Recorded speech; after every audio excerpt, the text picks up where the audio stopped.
श्री शास्त्री स्वामी धर्मप्रसाद दाजी BA B.Ed college में आप सभी विद्यार्थी मित्रों हार्दिक स्वागत है।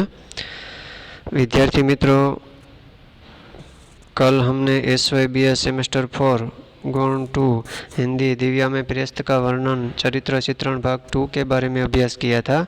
आज हम जो चरित्र चित्रण भाग 3 के बारे में अभ्यास करेंगे। ध्यान से सुने। कल हमने कूटनीतिज्ञ और जो प्रेस्त का जो वर्णन अवसरवादी पूंजीपति के रूप में पाया गया था, आज हम दूरदर्शिता के बारे में अभ्यास करेंगे। कुशल प्रेस्त के चरित्र में दूरदर्शिता का गुण बहुत अधिक मात्रा में वर्तमान है। वह जानता है कब क्या करना चाहिए। धर्मस्थ और गणपति की युद्ध विषयक चिंता जानकर वह स्वेच्छा से 1 सहस्त्र स्वर्ण मुद्रा कोष में अर्पण करता है और दोनों का ही आदर और विश्वास प्राप्त करके गुण मंत्रणा में योग देने का अधिकारी बन जाता है। अपनी दूरदर्शिता का प्रयोग करता हुआ वह पृथुसेन को सलाह भी देता है कि पुत्र, यदि तुम में साहस धैर्य की प्रतिभा है तो तुम्हारे हाथ में धन है, तो इसी झंझट के समय तुम्हारा मूल्य आका जाएगा। समर्थ लोगों का विश्वास प्राप्त करो, वृद्ध धर्मस्थ और गणपति की सेवा में जाओ और सामंत ऑफिस और सामंत इंद्रसेन से आत्मीयता स्थापित करो। तो यहाँ दूरदर्शिता के रूप में जो एक कुशल प्रेस्त का चरित्र चित्रण किया है, बहुत अधिक मात्रा में वर्तमान है और जानता है कि क्या और कब क्या करना चाहिए। और धर्मस्थ और गणपति के युद्ध विषयक चिंता जानकर वे स्वेच्छाएं 1 सहस्त्र स्वर्ण मुद्रा कोष में अर्पण भी करता है और दोनों का ही आदर और विश्वास प्राप्त करने के लिए गुप्त मंत्रणाओं में भी योग देने का अधिकारी बन जाता है। और अपने दूरदर्शी प्रयोग करता हुआ वो पृथुसेन को भी सलाह देता है कि पुत्र, यदि तुम में जो साहस है तो धैर्य से काम करो और प्रतिभा है तो तुम्हारे हाथ में धन है, तो इसी क्षण तुम्हारा जो मूल्य आका जाएगा और समर्थ लोगों का विश्वास प्राप्त भी करो और वृद्ध धर्मस्थ और गणपति की सेवा में तुम जाओ और सामंत ऑफिसों और सामंत इंद्रसेन से आत्मीयता भी स्थापित करो। तो गणपति के रोगग्रस्त रहने से वह भविष्य में शक्ति संचय की कल्पना करके अपनी नीति के जाल फैलाने लगता है। रुद्रधीर ने सागल लौटने पर जाना कि शत्रु के आक्रमण की आशंका का आवरण लेकर प्रेस्त अपने सैनिकों को नगर में लाना चाहता है।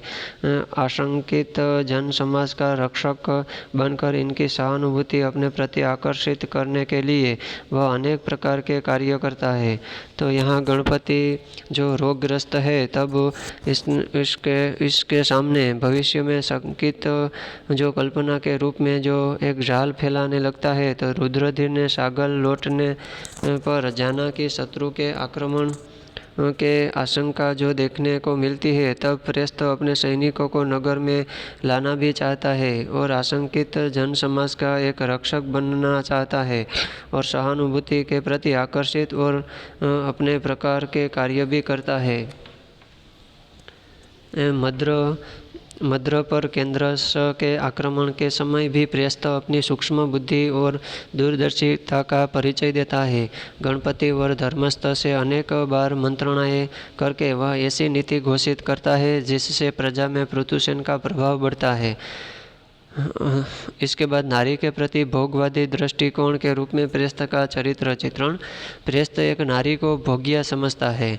जब उसकी भ्रमण वृत्ति का परिचय हमें तब प्राप्त होता है जब वह पृथुसेन के दिव्या के प्रति प्रणयी भाव को समाप्त कराने के लिए अपनी विचारधारा स्पष्ट करते हुए कहता है कि वत्स, यौवन के आरंभ में नारी के प्रति आवेग प्रबल होता है।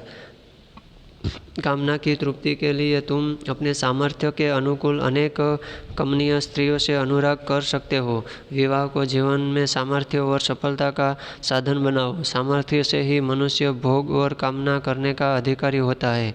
तो यहाँ नारी के प्रति भोगवादी दृष्टिकोण देखने को मिलता है प्रेस्त में। और प्रेस्त जब अपने पुत्र पृथुसेन से दिव्या के बारे में बताता है और अपनी विचारधारा जो बताता है कि यौवन के आरंभ में नारी के प्रति जो आवेग प्रबल होता है वो एक कामना की तृप्ति के लिए तुम अपने सामर्थ्य के अनुकूल अनेक कमनीय स्त्रियों से अनुराग भी कर सकते हो। तो ये देखने को मिलता है कि यहाँ नारी के प्रति प्रेस्त का भोगवादी दृष्टिकोण सामने झलक मिलती है। और कहते हैं कि विवाह को जीवन में सामर्थ्य और सफलता का साधन बनाओ और सामर्थ्य से ही मनुष्य भोग और कामना करने का अधिकारी होता है। तो इस तरह नारी के प्रति भोग्यवादी दृष्टिकोण की नज़र मिलती है। और फिर वो भी बताता है कि पुत्र स्त्री भोग्य है, मति भ्रम होने पर मोह में पुरुष स्त्री के लिए बलिदान होने लगता है। और वत्स ऐसी ही परिस्थिति में नीतिज्ञ महत्वाकांक्षी और परलोकगामी पुरुष के लिए नारी को पतन का द्वार कहते हैं। तो यहाँ ये देखने को मिलता है कि ये शब्दों के जरिए नारी के प्रति कितने वो भोगवादी ये अपना विचार है। तो अनुतेजित व्यक्तित्व के बारे में भी हम पढ़ते हैं कि प्रेस्त एक दृष्टि में जीवन में आवेग का कोई स्थान नहीं। अतः वह पृथुसेन से कहता है कि पुत्र आवेग एक वस्तु है, जीवन दूसरी, जीवन जल का पात्र है, आवेग उसमें एक बुदबुदा मात्र है। जीवन की सफलता के लिए किसी समय आवेग का दमन आवश्यक हो जाता है। जैसे रोग में पथ्य अरुचिकर होने पर भी उपयोगिता के विचार से ग्रहण किया जाता है।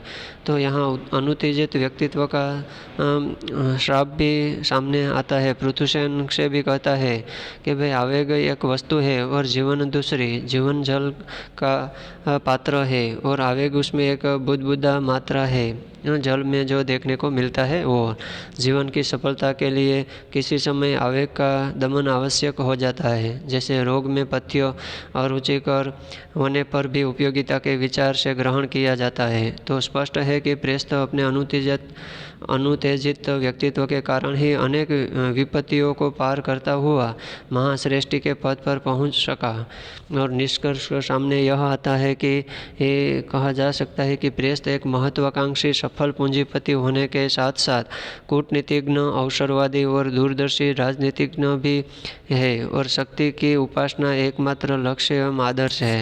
हाँ, तो यहाँ जो प्रेस्त का जो चरित्र चित्रण है तो ये सभी इसके बारे में हमने जो देखा, परिचय और महत्वाकांक्षी राजा और अवसरवादी यानी कि पूंजीपति प्रेस्त था और कूटनीतिज्ञ भी था और दूरदर्शिता की गुण भी देखने को मिलता है और नारी के प्रति भोगवादी जो दृष्टिकोण है वो भी दिखाया गया है और लास्ट में अनुत्तेजित व्यक्तित्व के बारे में भी बताया है।